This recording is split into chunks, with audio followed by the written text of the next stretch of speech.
गांव में दहशत। एक सड़े हाथ ने हमला किया और ज़ॉम्बी चिल्ला उठे, खून चाहिए। तभी स्पाइडर राज आया। तो पर क्या वो बचा आज पाएगा? एक ऐसी कहानी की दुनिया में चलते हैं जो सुनने में तो किसी महाकाव्य की तरह लगती है, पर सच कहूँ तो थोड़ी अजीब भी है।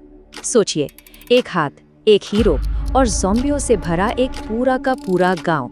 खून चाहिए, खून नहीं छोड़ूंगा। जी हाँ, कहानी की शुरुआत ही होती है एक नए नवेले ज़ॉम्बी की इस दिल दहला देने वाली चीख से। ये वो शब्द थे जो जल्द ही पूरे गांव में गूंजने वाले थे, पर उस वक्त तो किसी को इसका अंदाजा तक नहीं था। तो कहानी का पहला अध्याय, आतंक का अध्याय, यह हमें सीधा उस दहशत के दिल में ले जाता है। सवाल यह है कि आखिर वो कौन था? वो कौन सा रहस्यमयी दुश्मन था जिसने एक हंसते खेलते गांव को अपनी दहशत से एकदम खामोश कर दिया? सब कुछ शुरू हुआ एक अजीब से सड़े हुए हाथ से। मतलब सिर्फ एक हाथ, और इस हाथ के पीछे एक दिमाग भी था।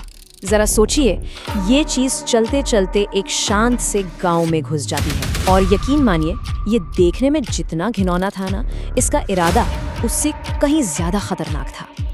और फिर जो हुआ वो दिल दहला देने वाला था।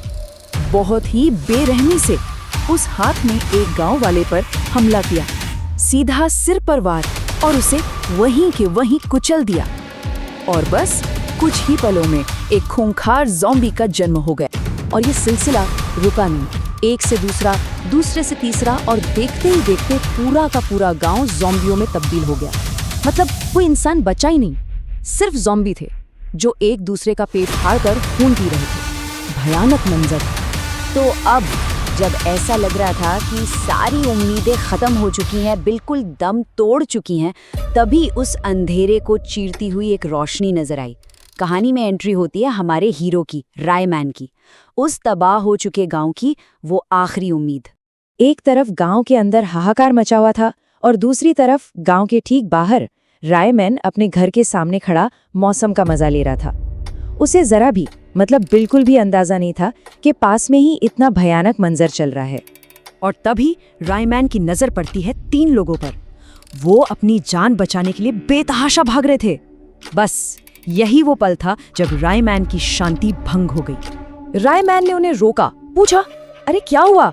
उनमें से एक बूढ़े आदमी ने रोते रोते चेतावनी दी, हमारे गांव में एक अजीब हाथ आ गया है, वो सबको ज़ॉम्बी बना रहा है, हम बस 3 ही बचे हैं, तुम भी यहाँ से भाग जाओ।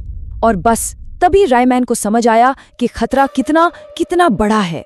रायमैन ने ज्यादा वक्त नहीं गवाया। वो जानता था कि ज़ॉम्बियों की इतनी बड़ी भीड़ से सीधे लड़ना बेवकूफ़ी होगी, तो उसने तुरंत एक फैसला किया। वो साइंटिस्ट झटका के पास जाएगा और उनसे मदद लेगा। एक हेलीकॉप्टर शायद कम बन जाए। और अब कहानी एक बहुत ही दिलचस्प मोड़ लेती है। हमारा हीरो रायमैन एक जवाब की तलाश में निकला था, लेकिन उसे बदले में जो मिला वो एक चौंकाने वाला कबूलनामा था। तो रायमैन जैसे ही साइंटिस्ट झटका की लैब में पहुंचता है, वो एक बड़ा ही अजीब नज़ारा देखता है।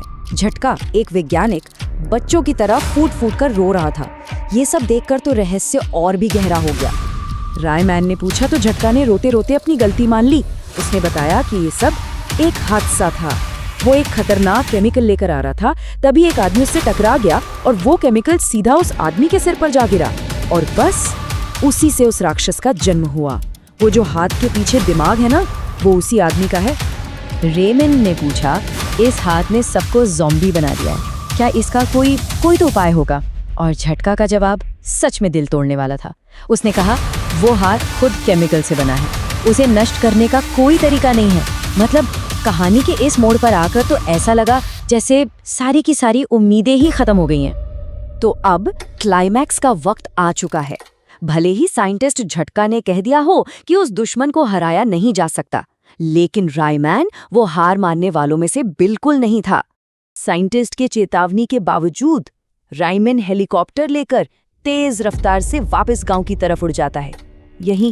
यही तो एक हीरो का असली साहस दिखता है। ये जानते हुए भी कि जीतना लगभग नामुमकिन है, वो अपने गांव को बचाने निकल पड़ा।